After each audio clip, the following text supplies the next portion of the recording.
Ka-chow.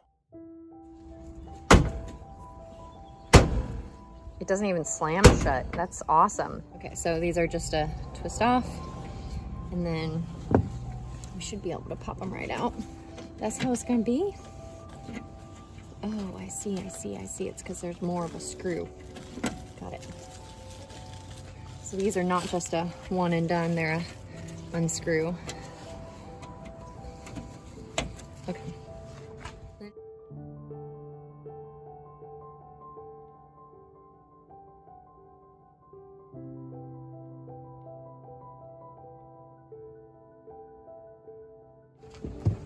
Because this is going to unhook from these guys.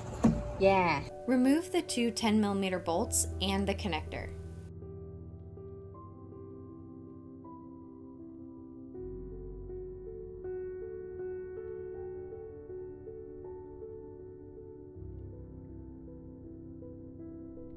I wonder how much it would cost for a shop to do this. Like literally they would probably charge you like $300. Why don't we get a quote and then I can actually tell you. That's literally, that was it. But yeah, this is what failed. You can actually literally see how it's just stuck open. And then we always want to compare our new parts to our old parts. This looks new. Okay, so obviously we have this guy which sticks out on the new part, which when you put it up against is sort of a problem. Can you see that from the side?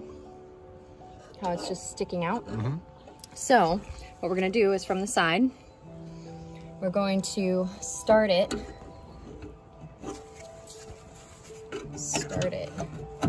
here, and then just rotate it into place. Oh wait, JK, that's the wrong way. There, just like that.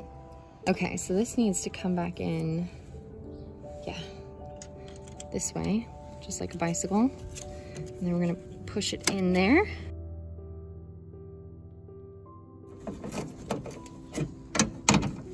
We wanna start both of those before tightening either of them down so that they have their little happy home.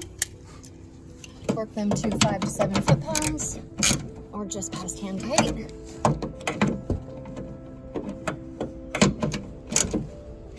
Okay, plug this guy back in, put our carpet back over, goes over these. And we're gonna test it before putting everything back together, okay?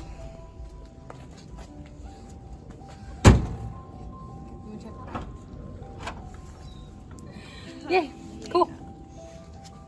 Thank you so much for watching. If you found this video helpful, please like, comment, and subscribe below so we can help other people find this video. I offer automotive education and consulting, so if you need help completing this job, my contact information is in the description below.